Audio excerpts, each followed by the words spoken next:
Salut à tous, dans la vie civile, il s'appelle Thierry Cormand et il vit à Pepinster. Sur scène, il se fait appeler Mr. Sandman.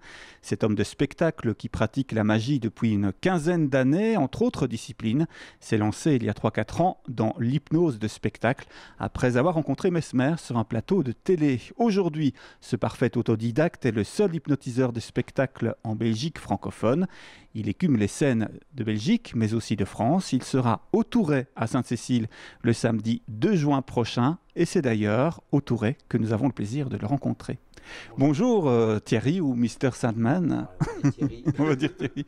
Alors ce spectacle d'hypnose est un spectacle complet qui mélange hypnose bien sûr, mais aussi la musique, de la comédie, etc. Voilà, hypnose, comédie, musique, mais le comédien dans le spectacle, ce ne sera pas moi, ce sera les spectateurs. D'accord, c'est eux qui jouent un rôle un peu sans rendre compte ou sans le vouloir.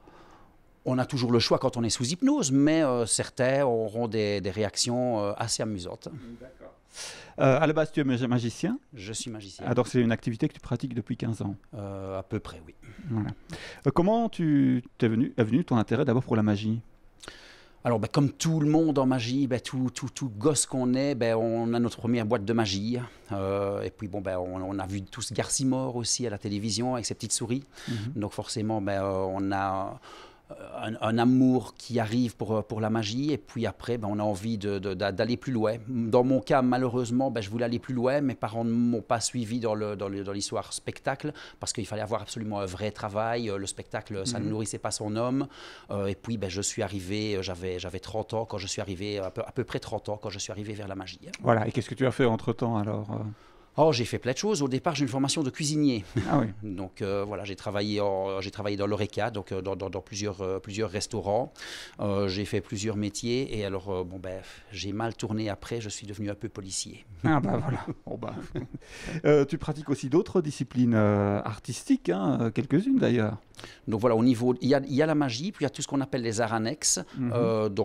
Cracheur de feu, les échasses, la sculpture de ballon, un petit peu le maquillage avec mon épouse, tout ce qui tourne autour un petit peu clown aussi, etc. Un petit peu clown, tout ce qui tourne un petit peu autour des arts du cirque. D'accord. Ça veut dire que ce goût du spectacle, bon, tu parles de la magie, mais tu as un goût du spectacle, une envie de monter sur scène, de te mettre en spectacle depuis que tu es tout jeune? Depuis tout petit, oui, effectivement. Alors c'est sur un plateau télé de François Pirette. Tout à fait. Que tu aies fait connaissance avec l'hypnose de spectacle, en fait. Effectivement. J'avais déjà vu des hypnotiseurs de spectacle avant, mais bon, ça ne m'avait pas marqué plus que ça. Et puis, on était engagés, parce qu'en fait, on a un serpent à la maison. On a été engagés pour aller sur le plateau de chez Pirette avec le serpent pour Mesmer. Et c'est là que j'ai eu le déclic. Ton épouse est charmeuse de cette façon. Voilà, tout à fait. Et c'est là que tu as eu un flash ou quoi? Comment ça s'est passé? Au départ, comme magicien, je n'y croyais pas, puisqu'on sait bien, tout le monde sait bien que dans la magie, il y a des trucs. Ici, dans l'hypnose, il n'y a pas de trucs, mais je n'y croyais pas. Pour moi, il y avait un truc, et j'ai découvert à ce moment-là qu'il n'y en avait pas. Et puis, l'envie, après, il y a un déclic qui s'est fait, je ne peux pas expliquer mieux. D'accord. Alors, tu n'as pas suivi de cours particuliers, hein? Je ne sais pas s'il y a vraiment des cours pour faire de l'hypnose. Il y a des formations qui se font, mais rien de légalement reconnu pour l'hypnose, rien de... Voilà, on est tous plus ou moins autodidacte en hypnose. Voilà. Et comment tu as fait justement pour monter ce spectacle Alors évidemment, au départ, en sortant de l'émission, comme tout le monde, le net, j'ai tapé le mot hypnose et évidemment, je n'ai rien trouvé sur l'hypnose de spectacle. Je n'ai trouvé que des hypnothérapeutes. Parce qu'il faut savoir que grâce à l'hypnose, on peut faire des opérations, on peut soigner les phobies, arrêter de fumer, on peut faire plein de choses. Après d'avoir finalement réussi à trouver un ou deux hypnotiseurs de spectacle, je me suis d'abord inspiré de ce que j'ai vu, et puis après, on a les idées qui commencent à arriver et on monte quelque chose. Voilà, donc c'est vraiment sur le tas, comme on dit. Sur le tas. Tu t'es formé. C'est-à-dire que ça veut dire que quelque part, l'hypnose est accessible à tout le monde? Alors, tout le monde peut hypnotiser, comme tout le monde peut être hypnotisé. En fait, l'hypnotiseur n'a pas de pouvoir. Ce sont juste des techniques qui nous permettent d'amener la personne dans son propre état d'auto-hypnose. Voilà. Parce que tout le monde peut être hypnotisé, effectivement. Tout le monde peut être hypnotisé, mais à des niveaux différents. Voilà. Il y a des personnes il va falloir peut-être plus longtemps pour les amener dans cet état d'hypnose. Voilà. Donc, tout le monde n'est pas réceptif de la même manière. Et avant de poursuivre, on va faire justement une petite démonstration, puisque quelques personnes sont ici pour faire le test de l'hypnose. Et je vais d'ailleurs jouer le jeu aussi. Et je peux dire qu'on en a testé quelques-unes avant pour être sûr, évidemment. Et tu n'es pas mal. Je suis pas mal, paraît-il. Bon, on va voir ça tout de suite. Je ne sais pas dans quel état je vais revenir après, mais en tout cas, je vais essayer de revenir. Voilà. Mesdames, Messieurs, on va faire un petit test de réceptivité pour commencer. Je vais demander à tout le monde de mettre les deux pieds bien à plat au sol, les fesses correctement sur le siège. Et tout le monde va mettre les mains en avant comme ceci. Et on va joindre les mains. Et on va fermer tous les doigts comme ceci. Et pointer les deux index vers l'avant. Et on va relever les index à hauteur des yeux. Alors, quoi qu'il se passe maintenant, on essaye d'éviter de parler avec son voisin et de dire « Ah, t'as vu, ça marche, etc. » On se concentre uniquement sur la pointe des doigts et seulement sur la pointe des doigts. Ce qui va se passer maintenant, c'est que la pointe des doigts va devenir nette et autour, ça va devenir flou, comme quand on regarde la télévision. À mon signal, on écarte les doigts de 1 ou 2 cm maintenant. Et on imagine une vis invisible, et je transperce vos doigts avec cette vis, et plus je serre la vis, plus les doigts vont se serrer, se coller, se souder. Plus je serre la vis, plus les doigts se rapprochent, de plus en plus, de mieux en mieux. Et je serre cette vis, et les doigts se rapprochent pour se serrer, se coller, se souder, de plus en plus collés, de plus en plus serrés, de plus en plus soudés. Au compte de 1, les doigts se touchent, au compte de 2, les doigts se serrent, se collent, se soudent. Au compte de 3, les doigts sont complètement collés, verrouillés, soudés. Je mets un écrou de l'autre côté pour verrouiller les doigts. C'est impossible pour vous de décoller les doigts. Les doigts sont complètement collés, verrouillés, soudés. Les personnes qui ont les doigts qui se collent, je vous demande de vous lever. Et vous venez tout près de moi.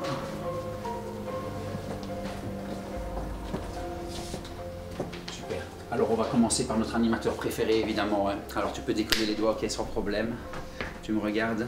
Alors ça va aller plus vite, évidemment, maintenant. Hein. 1, 2, 3, tu dormir, sommeil profond, détendu, relaxé. On est bien dans cet état d'hypnose et on se laisse aller. On imagine cet escalier que l'on va descendre progressivement pour rentrer dans cet état d'hypnose. On peut décoller les doigts ici, aucun problème. Détendu, relaxé, simplement détendu, relaxé. On prend une grande respiration, tu expires à fond. Et on expire, tu dormir, sommeil profond, détendu, relaxé. On est bien dans cet état d'hypnose et c'est un moment agréable.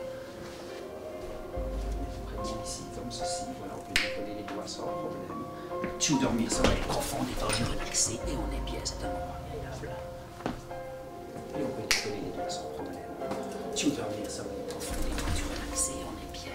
Et attention à la tête, ici on se déplace un tout petit peu sur le côté, et on fait attention à sa tête sur le morceau de doigt. Et on peut décoller les doigts ici sans problème. Tu dormir, sommeil profond, détendu, relaxé, et c'est un moment agréable, et on est bien. Les personnes qui sont au sol maintenant, vous allez imaginer que vous êtes dans votre lit. Et simplement, vous allez changer de position à mon claquement de main pour vous mettre dans la meilleure position qui soit. Maintenant, on change de position et vous vous mettez dans la meilleure position qui soit. Et on est bien, c'est super. Évidemment, vous êtes au sol et il y a une colonie de fourmis qui arrive et les fourmis commencent à vous gratter. Et vous pouvez vous gratter parce que les fourmis commencent à vous gratter. Et les fourmis vous grattent et vous piquent. Oh, c'est désagréable, là on se gratte parce qu'il y a plein de fourmis partout. Et ici, il y a plein de fourmis là-bas. Et ici, on a plein de fourmis, on peut se gratter car il y a plein de fourmis. Ok, super, les fourmis s'en vont, il n'y a aucun problème. Elles sont toutes parties, on est bien. On rechange de position maintenant. 1, 2, 3, on se réveille. Et on peut se réveiller. Et ici, on peut se réveiller et se lever. Vous pouvez les trois là, vous pouvez les applaudir quand même aussi, ça les encourage. Donne-moi la main ici, voilà. Oh, j'ai une balle de sortir. Oh là là. Alors, je vais la garder elle ici pour faire un petit effet. Voilà. Alors, tu t'installes ici sur le petit pouf. Rappelle-moi le prénom, Véronique, c'est ça? Oui, c'est voilà, super. Installe-toi, voilà. Extraordinaire. Alors Véronique, tu ne vas jamais tomber, simplement tu vas rentrer dans cet état d'hypnose, simplement en gardant l'équilibre. Simplement ferme déjà les yeux maintenant et dormir, sommeil profond, détendu, relaxé, sans tomber Véronique. Et on est bien, c'est un moment agréable, on ne tombe pas, on garde l'équilibre. Véronique, tu vas imaginer devant toi un tableau noir. Sur ce tableau noir sont inscrits les chiffres de 1 à 10. Avec cette main-ci, tu vas prendre une éponge dans le seau juste à côté. Maintenant, prends une éponge et tu vas aller effacer le chiffre 7 sur le tableau noir devant toi. Dès que le chiffre 7 est effacé, tu peux déposer l'éponge. Ce qui veut dire que le tableau noir représentait ton esprit, cet esprit-là. Et ce qui veut dire que comme le chiffre 7 est effacé sur le tableau noir, le chiffre 7 est effacé de ton esprit. D'ailleurs, je vais le prendre et je vais le mettre dans ma poche. Il sera donc impossible pour toi de te souvenir du chiffre 7 et impossible pour toi de prononcer le chiffre 7. Donc je répète pour que cet esprit comprenne bien, le chiffre 7 ne sera pas prononçable et tu ne pourras plus t'en souvenir. On peut se réveiller, Véronique. Super, est-ce que tu peux prendre tes deux mains comme ceci et compter jusque sur tes doigts à haute voix jusque 10? 1, 2, 3, 4, 5, 6, 8, 9, 10. Et il manque un. 1, 2, 3, 4, 5, 6, 8, 9, 10. Et le dernier? 11? On a 11 doigts. Non, c'est pas possible. Bon, Véronique, dans une semaine, il y a combien de jours? Lundi, mardi, mercredi, jeudi, vendredi, samedi, dimanche. Oui. Ça fait combien, ça? 1, 2, 3, 4. Bon, au monde, il y a combien de merveilles? Combien de merveilles au monde?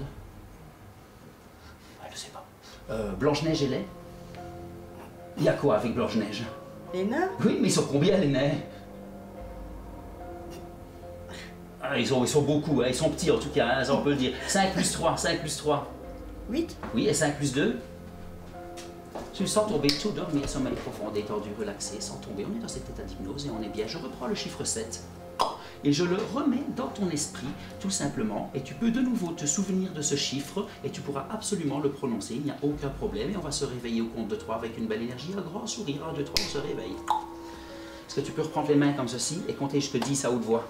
1, 2, 3, 4, 5, 6, 7, 8, 9, 10. Combien de jours dans une semaine? 7. Combien de merveilles au monde? 7. Blanche-Neige et lait? 7 nains. 5 plus 2? 7. Ouf, on est sauvés. On peut l'applaudir.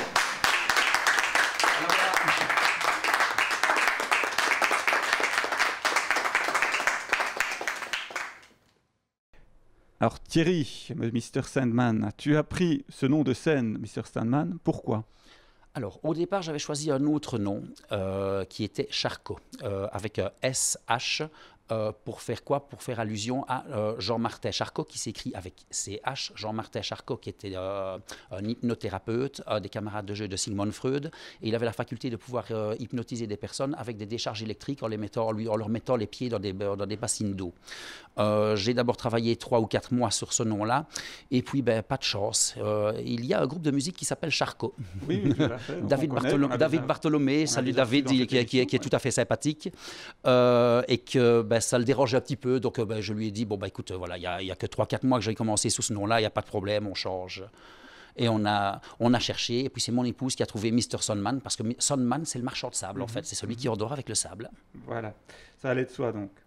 Alors, sur ton site internet, tu dis que tu fais vivre aux gens des aventures exceptionnelles et que tu leur fais ressentir des émotions intenses, mais toujours dans le respect de leur intégrité morale et physique. Voilà, tout à fait. Donc, il faut avoir une certaine éthique. On ne va pas faire aux personnes des choses qui vont leur poser problème. Donc, exemple, on ne va pas prendre une dame et on va pas lui demander de se déshabiller et de courir toute nue dans le public. Sauf si elle le veut. Sauf si c'est son fantasme, évidemment. Mais de toute façon, l'hypnose est bien faite car il y a des fusibles dans le subconscient qui font que si ça lui pose problème, mais la suggestion ne prendra pas. Oui, donc on ne peut pas faire n'importe quoi. On ne peut pas faire n'importe quoi aux personnes. D'accord. Alors, certains dénigrent un peu les spectacles d'hypnose. Tu trouves de ton côté que dans certains spectacles, il y a effectivement des abus? Il faut savoir que de toute façon, on n'oblige jamais personne à venir sur scène pour participer aux expériences. Donc des abus, bon, parfois on peut aller, c'est vrai qu'on peut aller très loin. Dans le spectacle, j'ai un effet avec une chaise électrique. C'est vrai que ça va très loin, ça peut choquer parce qu'on dit oui, mais il provoque une douleur, mais la douleur n'existe pas, elle est uniquement dans l'esprit de la personne. Il y a un autre effet où je fais danser deux mecs ensemble, il y a des personnes, oui, mais tu les forces à danser, c'est dégradant. Non, pourquoi? Ils ont envie, c'est que ça les amuse s'ils le font. Tu as eu la chance de participer à un opéra à Liège. Oui. J'ai fait l'Opéra Royal de Wallonie, mais là, c'était absolument pas en hypnose, oui, c'était en tant que magicien. Je vous invite à aller voir sur YouTube, j'ai un super costume, je suis magnifique à voir, avec une grosse moustache rouge. C'était Cavalleria Rusticana et Pagliacci, donc ce sont deux petits opéras qu'en général, on les met ensemble parce qu'ils se suivent logiquement. Et c'était mis en scène par José Cura. Tu continues les spectacles de magie à côté des spectacles d'hypnose? Beaucoup moins pour le moment. Voilà, je me suis aperçu que ça fait quand même un moment que j'ai même plus pris un jeu de cartes en main. Ah oui, d'accord. Mais bon, ça ne se Mais perd voilà. pas, j'imagine. Mais c'est je comme le vais vélo. encore dans les clubs, je fréquente encore mes amis magiciens. Quand il y a l'opportunité, je fais quand même encore un petit tour de magie, voilà. À côté de tout ça, tu peux aussi nous parler des mercredis. Ah, les mercredis, oh, c'est fini ça. Il y a un moment que c'est terminé, les mercredis. C'était des mercredis où tu recevais alors, voilà, des donc jeunes ça, humoristes. Hein. Voilà. Ça se peut qu'on recommence à un moment ou un autre, mais c'est cyclique, on en fait 5 ou 6, puis bon, pendant 1 an ou 2, on n'en fait pas, puis on recommence. Donc en fait, ça se passait au Café-Théâtre à la Boucherie à Liège, et c'était une scène ouverte où tous des jeunes humoristes, ceux qui commençaient, qui avaient un sketch à présenter, pouvaient venir. Alors ton spectacle d'hypnose, tu peux l'adapter à tout type de cadre, aussi bien des grandes salles que des endroits un peu plus intimistes. Alors, on peut le faire en endroit plus intimiste. Il faut savoir qu'il y a entre 10 et 20% d'hyper-réceptifs. Donc, moi, j'aime bien travailler avec une centaine de personnes devant moi. Maintenant, ça ne veut pas dire que si on travaille avec 10-15 personnes, ça ne va pas fonctionner, mais on va peut-être avoir qu'une seule personne sur le public. Alors, en tant que seul hypnotiseur francophone de spectacle en Belgique, tu n'es plus tout seul ? Je ne suis plus tout seul. Ah oui, il y a quelqu'un d'autre, un concurrent. Voilà, alors en Belgique, on a un néerlandophone du côté de Bruxelles. Et alors vraiment, je parle à faire du spectacle, sinon il y a des jeunes qui font de l'hypnose de rue, etc. Et il y a mes amis, les fascinateurs aussi, qui font des spectacles hypnose, et eux, ils travaillent à 2. Bah, du coup, comme vous n'êtes pas nombreux, j'imagine que tu tournes pas mal en Belgique, mais aussi en France. Eh bien, je tourne un peu plus en France qu'en Belgique. Nul n'est prophète en son pays. Comment ça se fait ? Je ne sais pas. Parce que c'est plus à la mode ou parce que ça fonctionne mieux en France ? C'est marrant parce que pourtant sur la France, il y a beaucoup plus d'hypnotiseurs que sur la Belgique. La majorité des magiciens français font de l'hypnose aussi. Voilà, mais je ne cherche pas à savoir. Je prends ce qui vient quand ça vient. D'accord. Alors, on peut te trouver sur Facebook, Hypnose Sandman. Voilà, Mr. Sandman hypnotiseur. On y trouve notamment le lien vers ton site internet. Voilà, l'adresse show-hypnose.be. Voilà, tout à fait. Alors, tu seras là sur la scène du karaoké club et cabaret Les Tourets à Sainte-Cécile le samedi 2 juin. Et la soirée commence à 19h avec en première partie le Capucine, une jeune ventriloque belge de 19 ans pleine de talent et qu'on vous présentera certainement dans cette émission, dans une des prochaines émissions. Tu la connais ? On ne se connaît pas, mais j'ai vu ce qu'elle fait et ça m'a l'air très bien. Tout à fait. On arrive déjà à la fin de cette émission. Merci Thierry, merci Mr. Sandman, de nous avoir accordé cette interview. Merci aussi au Touret de nous avoir une nouvelle fois ouvert ses portes. À bientôt. À bientôt. Et la semaine prochaine, notre invité sera Jérôme Mardaga, vous savez, celui qui chantait encore jusqu'il y a peu sous le pseudonyme de Géronimo et qu'on avait déjà rencontré dans cette émission. Il nous revient avec un nouveau projet musical. Rendez-vous chez nous mercredi prochain. Ciao.